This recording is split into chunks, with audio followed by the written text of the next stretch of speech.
New York সিটির Jackson হাইটসে উদ্বোধন হলো বাংলাদেশি মালিকানাধীন আরও একটি ফাস্ট ফুড স্টোর। সম্পূর্ণ হালাল খাবারের এই স্টোরে মিলবে কোরিয়ান ও চাইনিজ ফুডও। বিস্তারিত রিপোর্টে। শুক্রবার বাদ জুমা জ্যাকসন হাইটের ৭৪ স্ট্রিট ও ৩৭ এভিনিউতে গ্র্যান্ড ওপেনিং হলো বাংলাদেশি মালিকানাধীন জায়ান হালাল লাইভ বারবিকিউয়ের। কোরিয়ান ও চাইনিজ রেস্টুরেন্টের জনপ্রিয় হালাল সুস্বাদু আইটেমের পাশাপাশি লাইভ বারবিকিউ উপভোগ করা যাবে এতে।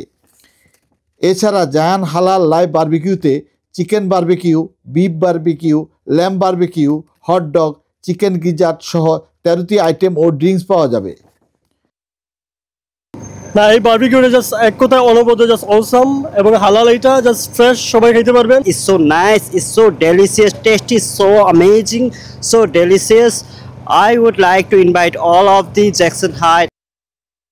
জায়ানের উদ্যোক্তা মিলন জানান, জ্যাকসন হাইটে অনেক আইটেমের খাবারের দোকান থাকলেও হালাল লাইভ বারবিকিউয়ের দোকান নেই। এরকম একটা স্টোর ওপেন করা যায় হালালভাবে, কারণ আমাদের জ্যাকসন হাইটে আমি দেখছি অন্যান্য সব ধরনের স্টোর আছে, বাট এইরকম কোনো স্টোর আমাদের জ্যাকসন হাইটে নাই। ওটা আমার দোকান না, সবাই ভাববেন ওইটা আপনাদের।